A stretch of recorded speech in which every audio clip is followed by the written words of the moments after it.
Assalamu alaikum students. In the last few sessions, we have seen a mutiny became a popular revolt, began from Meerut and how did rebellion spread. We have seen earlier in previous videos. And now, today, I am going to discuss about that the company fights back, response from the company side. Earlier we have seen that people were suffered due to company's policy and they fought against the company, British rule. Now, in response of the revolt of 1857, how did company react? Let's see. So, unnerved by the scale of upheaval, the company decided to repress the revolt with all its might because that company official realized that even British Crown realized that this revolt might end their power in India and their rule in India. So they wanted to repress the revolt with all its might, all the possible powers they had. It brought reinforcement from England. Reinforcement, that means military support. So they call military from England. So reinforcement they got from England and passed a new law. So the rebels could not be convinced with the S. And then moved into storm centers of the revolt. First, they recaptured Delhi. The British military, British army, first recaptured Delhi from the rebel forces in September 1857. In September 1857, company recaptured Delhi from the rebels. More, the last Mughal emperor who became the leader of this revolt. So the last Mughal emperor, Bahadur Shah Zafar, was tried in court and sentenced to life imprisonment. He and his wife Begum Zinat Mahal were sent to prison in Rangoon in October 1857. So, in court trial against him and sentence, he got lifetime imprisonment, life imprisonment. He and his wife sent to Rangoon, Burma, present day jail of Rangoon, Burma in October 1858. Bahadur Shah Zafar died there in the Rangoon jail in November 1862. Around 4 years of imprisonment, and he died in 1857. And with his death, that golden period of Mughal dynasty was ended. Sunset of an era. So Bahadur Shah Zafar died in the Rangoon jail. The recapture of Delhi, however, did not mean that the rebellion died down after that.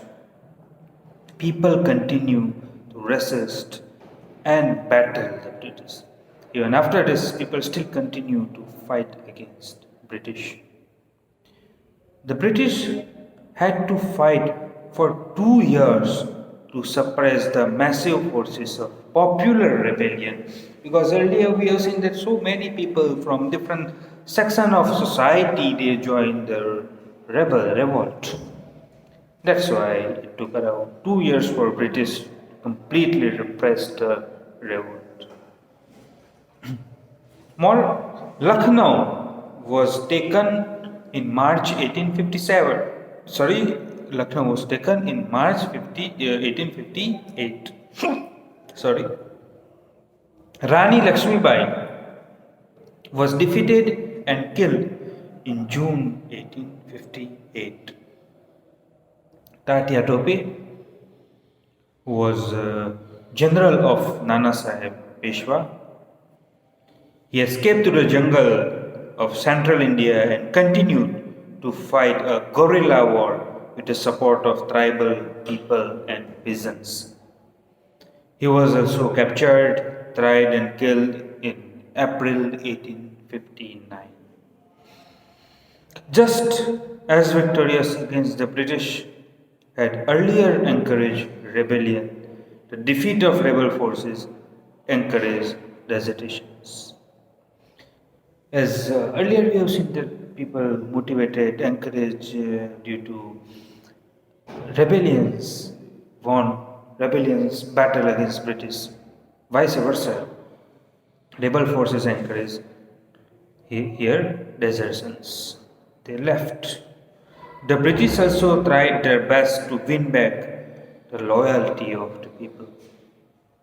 They announced reward for loyal landlords would be allowed to continue and enjoy their traditional rights over their lands. So they wanted to actually loyal Indian people. So they announced various policies such as reward for those who remain continue loyal to British. More, they gave certain traditional right like landlords had rights, powers. So British promised powers as a reward. Those who had rebelled were told that if they submitted to British, if they surrendered to British, if they had not killed any white people, those who are about rebellion, they would remain safe and their rights and claim to land would not be denied. Even those who surrendered and those who didn't kill any British, here forgiveness offered by British. Nevertheless, hundreds of sepoys, rebels, nabobs, and rajas were tried and hanged. Those who didn't agree, those were tried to court and they were hanged to death, sentenced to death. So, here how the company fought back. Now, let's see the aftermath, the conclusion of this chapter. The British regained control of the country by end of 1859, more than 2 years. But they could not carry on ruling the land with the same policies anymore. They recognized that if continue ruling like this in India, they wouldn't survive for a long time. They realized their rule would be ended up soon in India with the same policy, the same system. So, they brought some important changes. So, let's discuss about the changes introduced by the British in India after a revolt of 1857. So, first change. The British Parliament passed a new act in 1858 and transferred the powers of the East India Company to the British Crown in order to ensure a more responsible management to Indian affairs. Before 1857, India was under the company rule. Yes, those were British, but the British East India Company rule, and head of them was the Governor General. Now power transferred to British Crown. Crown means British throne, British king or queen for the better management.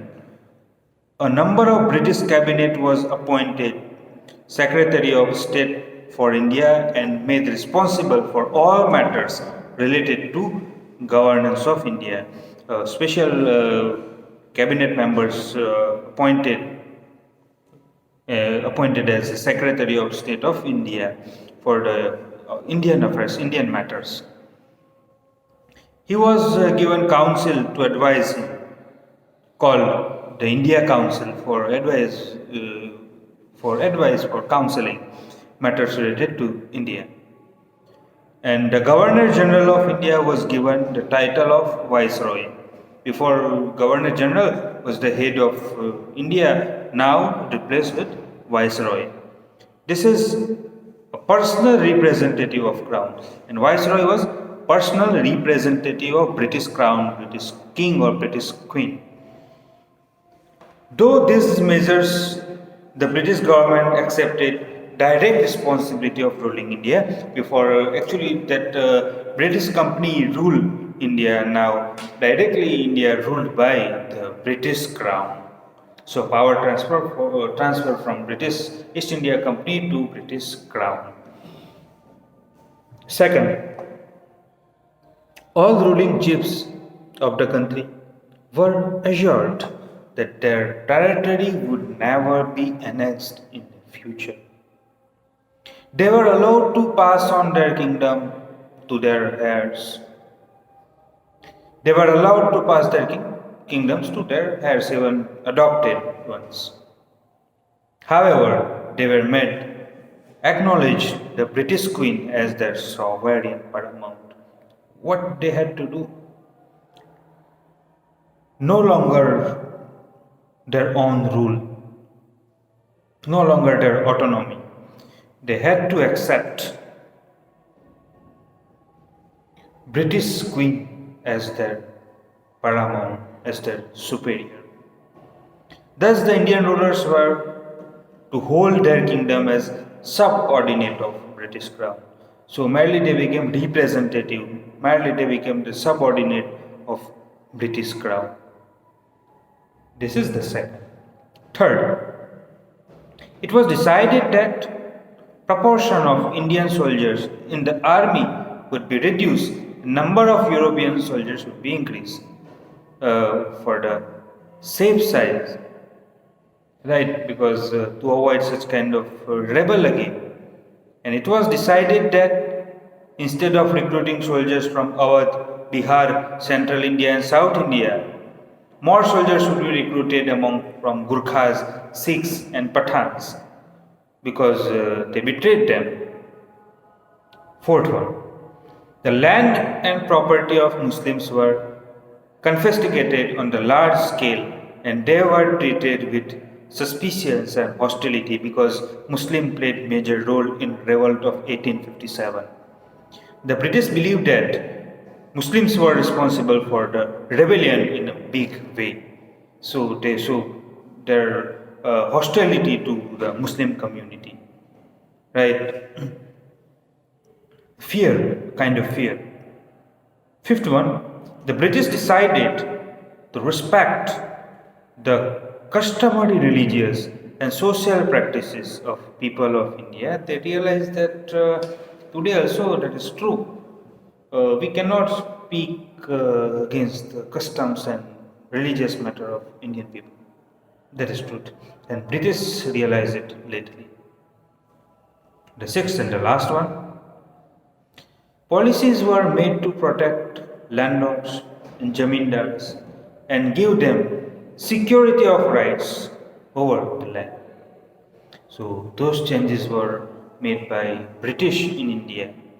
Thus a new phase of history began after 1857. Hence chapter title is The Revolt of 1857 and after.